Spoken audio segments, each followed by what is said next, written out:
There's guys, look, magagawa si mami ng chicken pastil. Ayan, oh. May oil na ako actually na inilagay ko na dito.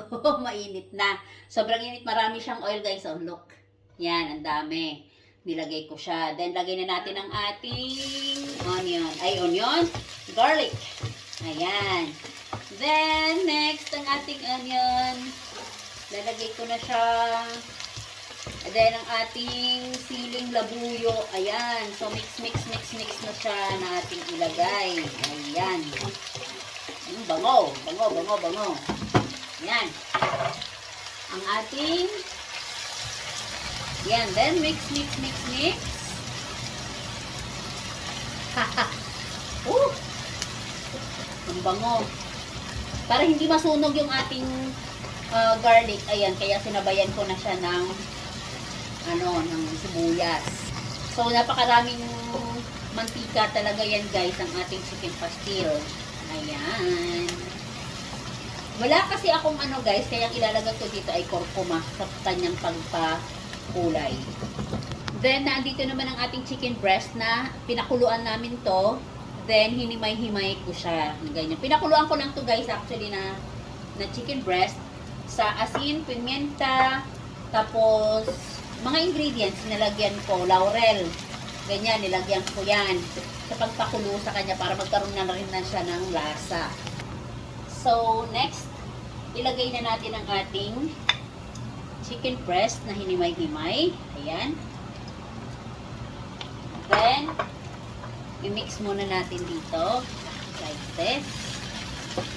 Ayan.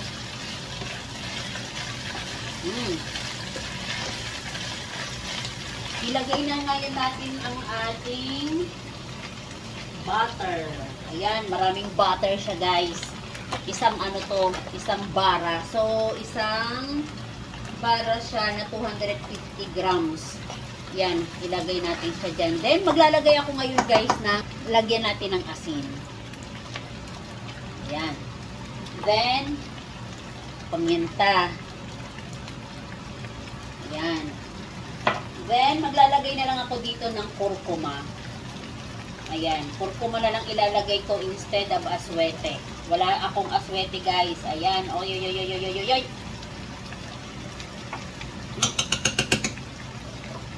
Ang sarap. Ang sarap. Ayan. Para mag-melt siya doon itong ating butter. Ayan, nagkulay na siya, diba? Ayan. Para mag-melt ang ating butter. Kiwar. Ayan. So, that's it. Susunog na siya. Ang bango. Kasi ang daming butter niya, guys. Ayan. So, that's it. Off na natin ang fire. Kung gusto niyo ng mas marami pang sili, okay lang.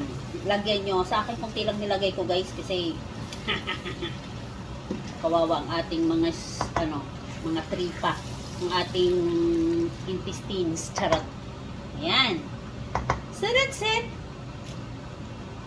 Masarap.